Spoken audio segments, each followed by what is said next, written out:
Hi ನಾನು Sudhir tech Kannada ಗಮನಿಸ್ತಾ ಇದ್ರೆ ಇವತ್ತು ನನ್ನ ಮುಂದೆ ಸ್ಯಾಮ್ಸಂಗ್ ಗ್ಯಾಲಕ್ಸಿ M52 ಮತ್ತು iQOO Z5 ಸ್ಮಾರ್ಟ್ಫೋನ್ ಇರುವಂಥದ್ದು ಎರಡು ಕೂಡ ಆಲ್ಮೋಸ್ಟ್ ಸಿಮಿಲರ್ ಪ್ರೈಸ್ ರೇಂಜಲ್ಲಿ ಲಾಂಚ್ ಆಗಿರುವಂಥದ್ದು. ಈ ಒಂದು iQOO Z5 21-22 ಸಾವಿರ ರೇಂಜಲ್ಲಿದ್ದರೆ ಈ ಒಂದು M52 25,000 ಪ್ರೈಸ್ ರೇಂಜ್ ಇರುವಂಥದ್ದು ಆಯಿತಾ. ಎರಡು ಕೂಡ ಆಲ್ಮೋಸ್ಟ್ ಸಿಮಿಲರ್ ಸ್ಪೆಸಿಫಿಕೇಶನ್ ಹೊಂದಿರುವಂಥದ್ದು. ನೀವೇನಾದರೂ ಎರಡು ಫೋನ್ಗಳಲ್ಲಿ ಯಾವುದೊಂದು ಫೋನ ಪರ್ಚೇಸ್ ಮಾಡಬೇಕು ಅಂತಿದ್ದೀರಾ ಅಂತ ಅಂದರೆ ಯಾವ ಫೋನ್ ಪ್ರಿಫರ್ ಮಾಡಿದ್ರು ಒಳ್ಳೆಯದು, ಯಾವುದರಲ್ಲಿ ಕ್ಯಾಮ್ರಾ ಚೆನ್ನಾಗಿದೆ, ಯಾವುದರಲ್ಲಿ ಪರ್ಫಾರ್ಮೆನ್ಸ್ ತುಂಬ ಚೆನ್ನಾಗಿದೆ, ಸ್ಟೋರೇಜ್ ಯಾವ್ದು ಚೆನ್ನಾಗಿದೆ ಇರಬೇಕು, ಕಂಪ್ಲೀಟ್ ಮಾಹಿತಿ ತಿಳಿಸ್ಕೊಡ್ತಾರೆ. ಅದಕ್ಕಿಂತ ಮುಂಚೆ ನೀವು ನಮ್ಮ tech in Kannada YouTube subscribe ಮಾಡೋದು ಬೆಲ್ ಐಕನ್ ಕೂಡ ಕ್ಲಿಕ್ ಮಾಡ್ಬೋದು. ಮೊದಲದಾಗಿ ಎರಡು ಸ್ಮಾರ್ಟ್ಫೋನ್ಗಳ ಡಿಸೈನ್ ಮತ್ತು ಬಿಲ್ಡ್ ಕ್ವಾಲಿಟಿ ಬಗ್ಗೆ ಮಾತನಾಡಬೇಕಂತಂದರೆ ಬಿಲ್ಡ್ ಕ್ವಾಲಿಟಿಯಲ್ಲಿ ಎರಡು ಕೂಡ ಅಷ್ಟೇ ಅಂತೀನಿ ಆಯ್ತು. ಎರಡು ಕೂಡ ಪ್ಲಾಸ್ಟಿಕ್ ಫ್ರೇಮನ್ನು ಹೊಂದಿರುವಂಥದ್ದು ಮತ್ತು ಪ್ಲಾಸ್ಟಿಕ್ ಬ್ಯಾಕನ್ನು ಹೊಂದಿರುವಂಥದ್ದು. ಆದರೆ ಈ ಒಂದು ಗ್ಯಾಲಕ್ಸಿ M52 ಏನಿದೆ ಇದು ಗ್ಲಾಸ್ ಫಿನಿಷನ್ನು ಹೊಂದಿರುವಂಥ ಪ್ಲಾಸ್ಟಿಕ್ ಬ್ಯಾಕನ್ನು ಹೊಂದಿರುವಂಥದ್ದು. ಅದರಿಂದ ಸ್ಮಡ್ಜಸ್ ಆಗುವಂಥ ಸಾಧ್ಯತೆ ಇರುತ್ತೆ ಮತ್ತು ಸ್ಕ್ರ್ಯಾಚ್ ಆದರೂ ಕೂಡ ತುಂಬ ಎದ್ದು ಕಾಣುತ್ತೆ. ಅದೇ iQOO Z5 ಬಂತು ಅಂದರೆ ಇದು ಮ್ಯಾಟ್ ಫಿನಿಷನ್ನು ಹೊಂದಿರುವಂಥ ಪ್ಲಾಸ್ಟಿಕ್ ಬ್ಯಾಕು, ಸ್ಮಡ್ಜಸ್ ಆಗಲ್ಲ ಮತ್ತು ಸ್ಕ್ರ್ಯಾಚ್ ಆದರೂ ಕೂಡ ಅಷ್ಟೊಂದು ಕಾಣಲಾದರೆ ಎರಡು ಕೂಡ ಪ್ಲಾಸ್ಟಿಕ್ ಬ್ಯಾಕ್ ಅನ್ನುವಂಥದ್ದು ಬೇಜಾರಾಗುವಂಥ ವಿಷಯ ಆಯಿತಾ. ಎರಡರಲ್ಲೂ ಫ್ರಂಟಲ್ಲಿರುವಂಥದ್ದು ಗ್ಲಾಸು ಅಷ್ಟು ಈಸಿಯಾಗಿ ಸ್ಕ್ರ್ಯಾಚ್ ಆಗಲ್ಲ. ಈ ಒಂದು iQOO Z5 ಸ್ಕ್ರೀನ್ ಗಾರ್ಡ್ ಹಾಕೋರೆ, ಆದರೆ ಸ್ಯಾಮ್ಸಂಗಲ್ಲಿ ಸ್ಕ್ರೀನ್ ಗಾರ್ಡ್ ಹಾಕಿಲ್ಲ, ನೀವೇ ಹಾಕ್ಕೊಬೇಕಾಗುತ್ತೆ. ಓವರ್ ಆಲ್ ನನಗನ್ನಿಸ್ದಂಗೆ ಎರಡು ಕೂಡ ಆಲ್ಮೋಸ್ಟ್ ಸಿಮಿಲರ್ ಅಂತೀನಿ. ಬೆಜಲ್ ತುಂಬ ಕಡಿಮೆ ಇರುವಂಥದ್ದು, ಆದರೆ ಗ್ಯಾಲಕ್ಸಿ M52 ಒಂದು ಲೆವೆಲ್ಗೆ ತಿನ್ನಾಗಿರುವಂಥದ್ದು ಮತ್ತು ವೆಯ್ಟ್ ಕೂಡ ತುಂಬ ಕಡಿಮೆ ಇದೆ. ಅದರಿಂದ ಈ ಒಂದು ರೌಂಡಲ್ಲಿ ಸ್ವಲ್ಪ ಜಾಸ್ತಿ ಪಾಯಿಂಟನ್ನು ಸ್ಯಾಮ್ಸಂಗ್ ಪಡ್ಕೋತಾ ಇರುವಂಥದ್ದು. ಇನ್ನು ಡಿಸ್ಪ್ಲೇ ಬಗ್ಗೆ ಮಾತನಾಡಬೇಕಂತಂದರೆ ಎರಡು ಫೋನ್ಗಳಲ್ಲಿ ಫುಲ್ HD+ ರೆಸಲ್ಯೂಷನ್ ಹೊಂದಿರುವಂಥ ಡಿಸ್ಪ್ಲೇ ಇರುವಂಥದ್ದು ಮತ್ತು ಎರಡರಲ್ಲೂ ಕೂಡ 120 Hz ರಿಫ್ರೆಶ್ ರೇಟ್ ಇದೆ. ಆದರೆ ಗ್ಯಾಲಕ್ಸಿ M52 ಅಲ್ಲಿ ನಿಮಗೆ ಅಮೋಲೆಡ್ ಡಿಸ್ಪ್ಲೇ ಇದ್ದರೆ iQOO Z5 ನಿಮಗೆ IPS LCD ಡಿಸ್ಪ್ಲೇ ಸಿಗ್ತಾ ಇರುವಂಥದ್ದು. ಎರಡು ಕೂಡ ಡಿಸ್ಪ್ಲೇಗಳು ಚೆನ್ನಾಗಿದೆ, ಕಲರ್ಸ್ ಎಲ್ಲ ತುಂಬ ಚೆನ್ನಾಗಿರುವಂಥದ್ದು. ಆದರೆ ಈ ಒಂದು ರೌಂಡಲ್ಲಿ ಅಮೋಲೆಡ್ ಇರೋ ಕಾರಣ ಸ್ಯಾಮ್ಸಂಗ್ ಸ್ವಲ್ಪ ಪಾಯಿಂಟಲ್ಲಿ ವಿನ್ ಆಗ್ತಿರುವಂಥದ್ದು ಆಯಿತಾ. ಎರಡೂ ಚೆನ್ನಾಗಿದೆ, ಆದರೆ ಗೊತ್ತಾಗಲ್ಲ ಯಾವ್ದು ಅಮೋಲೆಡ್ ಯಾವ್ದು IPS ಅಂತ. ಬಟ್ ಸ್ಟಿಲ್ ಸ್ವಲ್ಪ ಪಾಯಿಂಟಲ್ಲಿ ನಿಮಗೆ ಸ್ಯಾಮ್ಸಂಗ್ ವಿನ್ ಆಗ್ತಾ ಇರುವಂಥದ್ದು. ಇನ್ನು ವೇರಿಯಂಟ್ಗಳ ಬಗ್ಗೆ ಮಾತನಾಡಬೇಕಂತಂದರೆ ಈ ಒಂದು ರೌಂಡಲ್ಲಿ ತುಂಬ ಈಸಿಯಾಗಿ iQOO Z5 ವಿನ್ ಆಗ್ತಿರುವಂಥದ್ದು. ಕಾರಣ ಇಷ್ಟೇ, ಈ ಒಂದು iQOO Z5 ನಿಮಗೆ LPDDR5 ರ್ಯಾಮ್ ಇರುವಂಥದ್ದು. ಕ್ರೇಜಿ, ನಿಮಗೆ ಪ್ರೀಮಿಯಂ ಫೋನ್ಗಳಲ್ಲಿ ಈ ಒಂದು ರ್ಯಾಮ್ ಸಿಗುತ್ತೆ ಮತ್ತು ಸ್ಟೋರೇಜ್ ಕೂಡ ಅಷ್ಟೇ UFS 3.1 ಸ್ಟೋರೇಜ್ ಆಗಿರುವಂಥದ್ದು. ಅದು ಕೂಡ ಪ್ರೀಮಿಯಂ ಸ್ಮಾರ್ಟ್ಫೋನಲ್ಲಿ ಇತ್ತೀಚೆಗೆ ಕಡಿಮೆಗೂ ಬರ್ತಾ ಇದೆ.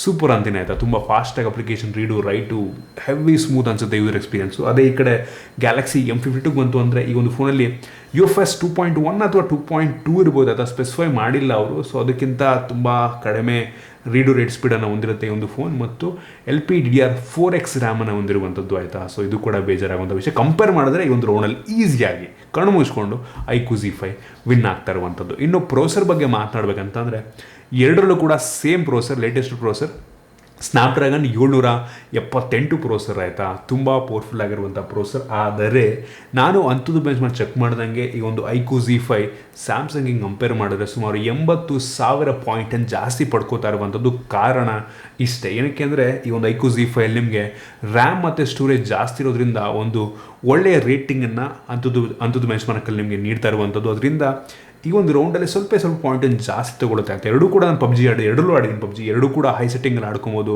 ಹೈಯರ್ ರಿಫ್ರೆಶ್ ರೇಟಲ್ಲಿ ಆಡ್ಬೋದು. ಎರಡೂ ಕೂಡ ತುಂಬ ಸ್ಮೂತಾಗಿ ಕೆಲಸ ಮಾಡುತ್ತೆ. ಎರಡೂ ಕೂಡ ಅಂಥ ಮೇಜರ್ ಡಿಫ್ರೆನ್ಸ್ ಇಲ್ಲ. ಆದರೆ ಗೇಮಿಂಗಿಗೆ ಪರ್ಸನಲಿ ನಾನಂತೂ ಒಂದು iQOO Z5 ಪ್ರಿಫರ್ ಮಾಡ್ತೀನಿ. ಏನಕ್ಕೆ ಅಂದರೆ ತುಂಬ ಸಿಂಪಲ್, ಇದರಲ್ಲಿ ಕೂಲಿಂಗ್ ಸಿಸ್ಟಮ್ ತುಂಬ ಚೆನ್ನಾಗಿದೆ, ಫೋನ್ ಅಷ್ಟೊಂದು ಹೀಟ್ ಆಗಲ್ಲ ಮತ್ತು ಗೇಮಿಂಗ್ಗೋಸ್ಕರ ಮಾಡಿರುವಂಥ ಫೋನ್ ಆಗಿರುವಂಥದ್ದು ಆಯಿತಾ. ಸೊ ಸೂಪರ್ ಅಂತೀನಿ, ಗೇಮಿಂಗ್ಗೆ ಸಖತ್ತಾಗಿದೆ, ಪಾಯಿಂಟ್ಸನ್ನು ಕೂಡ ಜಾಸ್ತಿ ಪಡ್ಕೊಳ್ಳುತ್ತೆ. ಸೊ ಪ್ರೋಸೆಸರಲ್ಲಿ ಎರಡು ಸೇಮ್ ಪ್ರೋಸೆಸರ್ ಆದರೂ ಕೂಡ ಸ್ವಲ್ಪ ಪಾಯಿಂಟಲ್ಲಿ ಈ ಒಂದು ಫೋನ್ iQOO Z5 ವಿನ್ ಆಗ್ತಾ ಇರುವಂಥದ್ದು. ಇನ್ನು ಕ್ಯಾಮ್ರಾ ಬಗ್ಗೆ ಮಾತನಾಡಬೇಕಂತಂದರೆ ಎರಡು ಫೋನ್ಗಳಲ್ಲಿ ಟ್ರಿಪಲ್ ಕ್ಯಾಮ್ರಾ ಇರುವಂಥದ್ದು. ಎರಡರಲ್ಲೂ ಕೂಡ 64 ಮೆಗಾಪಿಕ್ಸೆಲ್ನ ಸೆನ್ಸಾರ್ ಇರುವಂಥದ್ದು. ಆದರೆ ನನಗೆ ಈ ಒಂದು ಸ್ಯಾಮ್ಸಂಗ್ ಪ್ರೊಡ್ಯೂಸ್ ಮಾಡುವಂಥ ಫೋಟೋ ಒಂದು ಲೆವೆಲಿಗೆ ಇಷ್ಟ ಆಯಿತು. ಕಂಪೇರ್ಡ್ ಎರಡು ಚೆನ್ನಾಗಿದೆ, ಸ್ವಲ್ಪ ಜಾಸ್ತಿ ಪಾಯಿಂಟನ್ನು ಈ ಒಂದು ಸ್ಯಾಮ್ಸಂಗ್ ಪಡ್ಕೋತಾ ಇರುವಂಥದ್ದು.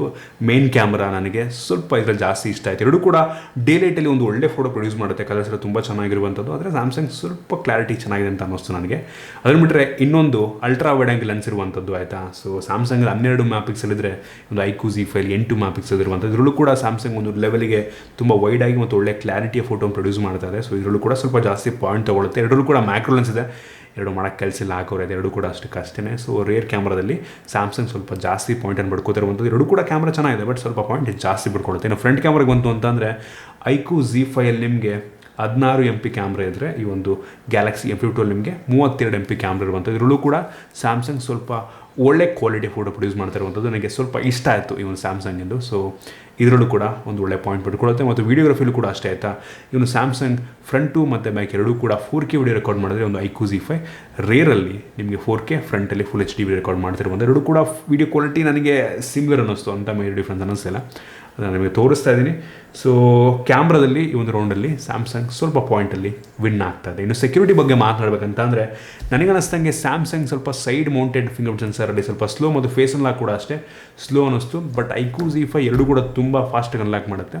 ಸೊ ಈ ಒಂದು ರೌಂಡಲ್ಲಿ ಸ್ವಲ್ಪ ಜಾಸ್ತಿ ಪಾಯಿಂಟನ್ನು iQOO Z5 ತೊಗೊಳುತ್ತೆ. ಬಟ್ ಎರಡರಲ್ಲೂ ಸೇಮ್ ಆಯಿತಾ, ಬಟ್ ಫಾಸ್ಟಾಗಿ ಮಾಡುತ್ತಿದ್ದು ಅದೊಂದು ಖುಷಿ. ಇನ್ನು ಬ್ಯಾಟ್ರಿ ಬಗ್ಗೆ ಮಾತನಾಡಬೇಕಂತ ಅಂದರೆ ಎರಡೂ ಸ್ಮಾರ್ಟ್ಫೋನ್ಗಳಲ್ಲಿ 5000 mAh ಕೆಪಾಸಿಟಿ ಬ್ಯಾಟ್ರಿ ಇರುವಂಥದ್ದು. ಆದರೆ ಇವನು ಸ್ಯಾಮ್ಸಂಗಲ್ಲಿ ನಿಮಗೆ ಕೇವಲ 15 ವ್ಯಾಟ್ನ ಚಾರ್ಜರ್ನ ಬಾಕ್ಸ್ ಒಳಗೆ ಕೊಟ್ಟವ್ರೆ. ಈ ಒಂದು ಫೋನ್ 25 ವ್ಯಾಟ್ ಸಪೋರ್ಟ್ ಮಾಡುತ್ತೆ, ಆದರೂ ಕೂಡ ಬಾಕ್ಸ್ ಒಳಗೆ 15 ವ್ಯಾಟನ್ನು ನೀಡವ್ರೆ. ಆದರೆ ಈ iQOO Z5 ನಿಮಗೆ 44 ವ್ಯಾಟ್ನ ಚಾರ್ಜರ್ನ ಬಾಕ್ಸ್ ಒಳಗೆ ನೀಡಿರುವಂಥದ್ದು ಸೂಪರ್ ವಿಷಯ. ತುಂಬ ಫಾಸ್ಟಾಗಿ ಒಂದು iQOO Z5ನ ಫೋನ್ ಚಾರ್ಜ್ ಆಗುತ್ತೆ. ಸೊ ಈ ಒಂದು ರೌಂಡಲ್ಲೂ ಕೂಡ ಈ ಒಂದು iQOO Z5 ವಿನ್ ಆಗ್ತಾ ಇರುವಂಥದ್ದು. ಇನ್ನು ಸ್ಪೀಕರ್ ಬಗ್ಗೆ ಮಾತನಾಡಬೇಕಂತಂದರೆ ಇವನು ಸ್ಯಾಮ್ಸಂಗಲ್ಲಿ ಬಾಟಮ್ ಫೈರಿಂಗ್ ಮೋನೋ ಸ್ಪೀಕರ್ ಇದ್ದರೆ ಈ ಒಂದು iQOO Z5 ಸ್ಟೀರಿಯೋ ಸ್ಪೀಕರ್ ಇರುವಂಥದ್ದು. ಸ್ಪೀಕರ್ನ ಕ್ಲಾರಿಟಿ ಎರಡೂ ಚೆನ್ನಾಗಿದೆ, ಎರಡು ಒಳ್ಳೆ ಕ್ವಾಲಿಟಿಯನ್ನು ಪ್ರೊಡ್ಯೂಸ್ ಮಾಡುತ್ತೆ. ಆದರೆ ಸ್ಟೀರಿಯೋ ಸ್ಪೀಕರ್ ಇರೋದ್ರಿಂದ ಒಂದು iQOO Z5 ವಿನ್ನರ್ ಅಂತ ಅನ್ಬೋದು. ಬಟ್ ಸ್ಪೀಕರ್ ಇದ್ರೂ ಕೂಡ ನನಗೆ ಎರಡು ಕೂಡ ಸಿಮಿಲರ್ ಅನ್ನಿಸ್ತು ಕ್ವಾಲಿಟಿ ವೈಸು. ಸ್ಟೀರಿಯೋ ಅಂತ ಸ್ವಲ್ಪ ಪಾಯಿಂಟನ್ನು ನಾನು ಜಾಸ್ತಿ ಕೊಡ್ತಾ ಇದ್ದೀನಿ. ಇನ್ನು ವಾಯ್ಸ್ ಬಗ್ಗೆ ಮಾತನಾಡಬೇಕಂತ ಅಂದರೆ ನನಗೆ ಎರಡೂ ವಾಯ್ಸ್ ಚೆನ್ನಾಗಿ, ಎರಡು ಸ್ಮೂತಾಗಿ ಕೆಲಸವನ್ನು ಮಾಡುತ್ತೆ ಆಯಿತಾ. ಎರಡು ಸೇಮ್ ಪ್ರೋಸೆಸರ್, ತುಂಬ ಸ್ಮೂತ್, ಎಲ್ಲೂ ಕೂಡ ಲ್ಯಾಗಿ ಅನ್ನಿಸ್ಲಿಲ್ಲ. ಆದರೆ ನಿಯರ್ಲಿ ಸ್ಟಾಕ್ ಆ್ಯಂಡ್ ಎಕ್ಸ್ಪೀರಿಯನ್ಸ್ ಇಡೋದ್ರಿಂದ ಈ ಒಂದು iQOO Z5 ಇರುವಂಥ ಫನ್ ಟಚ್ ವಾಯ್ಸಿಗೆ ಸ್ವಲ್ಪ ಜಾಸ್ತಿ ಪಾಯಿಂಟ್ ಕೊಡ್ತೀನಿ. ನಿಯರ್ಲಿ ಸ್ಟಾಕ್ ಆ್ಯಂಡ್ ಎಕ್ಸ್ಪೀರಿಯನ್ಸ್ ಕೊಡುತ್ತೆ. ಕೆಲವು ಜನಕ್ಕೆ ಅದು ಪರ್ಸ್ಪೆಕ್ಟಿವ್ ಮೇಲೆ ಡಿಪೆಂಡ್ ಆಯಿತಾ. ಕೆಲವು ಜನಕ್ಕೆ ಸ್ಯಾಮ್ಸಂಗಿಂದು ಈ ಒಂದು One UI ಇಷ್ಟ ಆಗ್ಬೋದು, ಕೆಲವು ಜನಕ್ಕೆ ಇದು ಇಷ್ಟ ಆಗ್ಬೋದು. ನನಗಂತೂ ಪರ್ಸ್ನಲಿ ಈ ಒಂದು One UI ಅಷ್ಟೊಂದು ಇಷ್ಟ ಆಗಿಲ್ಲ. ಈ ಒಂದು iQOO Z5 ಇರುವಂಥ ಫನ್ ಟಚ್ ನಿಯರ್ಲಿ ಸ್ಟಾಕ್ ಕ್ಯಾನಡ್ ಆಗಿರೋದ್ರಿಂದ ಸ್ವಲ್ಪ ಜಾಸ್ತಿ ಪಾಯಿಂಟ್ ಕೊಡ್ತೀನಿ. ಅದು ಬಿಟ್ಟರೆ ಆಲ್ಮೋಸ್ಟ್ ಎರಡು ಕೂಡ ಸಿಮಿಲರ್ ಸೆನ್ಸರ್ಸನ್ನು ಹೊಂದಿರುವಂಥದ್ದು. ಇನ್ನು ಕನೆಕ್ಟಿವಿಟಿ ಎರಡು ಕೂಡ ಆಲ್ಮೋಸ್ಟ್ ಸಿಮಿಲರ್ 5G ಬ್ಯಾಂಡ್ಸನ್ನು ಹೊಂದಿದ್ದಾವೆ. ಎರಡು ಕೂಡ ಡ್ಯೂಯಲ್ ಬ್ಯಾಂಡ್ ಸಪೋರ್ಟ್ ಮಾಡುತ್ತೆ. ಮತ್ತು ಈ ಒಂದು iQOO Z5 ಬ್ಲೂಟೂತ್ 5.2 ಇದ್ದರೆ ಈ ಒಂದು ಸ್ಯಾಮ್ಸಂಗಲ್ಲಿ ಬ್ಲೂಟೂತ್ 5.0 ಇರುವಂಥದ್ದು. ಮತ್ತು ಕ್ಯಾರಿಯರ್ ಅಗ್ರಿಗೇಷನ್ ಹಂಗನಿಸ್ತಂಗೆ ಸ್ಯಾಮ್ಸಂಗ್ ಇರೋ ಡೌಟು, ಇದರಲ್ಲಿ iQOO Z5 ಕ್ಯಾರಿಯರ್ ಅಗ್ರಿಗೇಷನ್ ಇದೆ ಅಂತ ಹೇಳಾಗ್ತಿರುವಂಥ ಎರಡು ಕೂಡ ಕನ್ಫರ್ಮ್ ಇಲ್ಲ, ಒಟ್ಟಿಗೆ ಕನ್ಫರ್ಮ್ ಇಲ್ಲ, ಬ್ರ್ಯಾಂಡ್ಗಳು ಯಾವ ಸ್ಪೆಸಿಫೈ ಮಾಡಿಲ್ಲ. ಸೊ ಪರ್ಸನಲಿ ನಾನಂತೂ ನೀವು ಕೇಳೋದಾದರೆ ಈ ಒಂದು iQOO Z5 ಗೇಮರ್ಸ್ಗಳಿಗೆ ಆರಾಮಾಗಿ ತೊಗೊಳ್ಳಿ ಅಂತೀನಿ ಆಯಿತಾ. ನಿಮಗೆ ಡಿಸ್ಪ್ಲೇ ಮ್ಯಾಟ್ರ್ ಆಗಲ್ಲ ಅಂತಂದರೆ ಅಮೋಲೆಡ್ಡೇ ಬೇಕು ಅಂತ ಅನ್ಬೇಕಾದ್ರೆ ಈ ಒಂದು ಸ್ಯಾಮ್ಸಂಗನ್ನು ಪ್ರಿಫರ್ ಮಾಡ್ಬೋದು. ಅದನ್ನು ಬಿಟ್ಟರೆ ಈ ಒಂದು ಸ್ಮಾರ್ಟ್ಫೋನ್ iQOO Z5 ತುಂಬ ಒಳ್ಳೆಯ ಸ್ಪೆಸಿಫಿಕೇಷನ್ ಹೊಂದಿರುವಂಥದ್ದು. ಸೊ ಪರ್ಸನಲಿ ನಾನು ತೊಗೊಳೋದಾದರೆ ಒಂದು ಪ್ರೈಸಲ್ಲಿ iQOO Z5ನ ಪ್ರಿಫರ್ ಮಾಡ್ತೀನಿ. ನಿಮ್ಗೆ ಇದ್ರ ಬಗ್ಗೆ ಏನನ್ಸುತ್ತೆ ಕೆಳಗಡೆ ಕಾಮೆಂಟ್ ತಿಳಿಸ್ಬೋದು. ನಿಮ್ಗೆ ಇಷ್ಟ ಆಗ್ಬಿಟ್ಟು ಲೈಕ್ ಮಾಡಿ, ಶೇರ್ ಮಾಡಿ. ಈ ರೀತಿ ನಮ್ಮ ಬೇರೆ ಬೇರೆ ವೀಡಿಯೋ ನಮ್ಮ tech in Kannada YouTube subscribe ಮಾಡಿಕೊಂಡು ಸಬ್ಸ್ಕ್ರೈಬ್ ಮಾಡೋದು ಬೆಲ್ ಐಕನ್ ಕೂಡ ಕ್ಲಿಕ್ ಮಾಡ್ಬೋದು. ಸಿಗೋಣ ವಿಡಿಯೋದಲ್ಲಿ.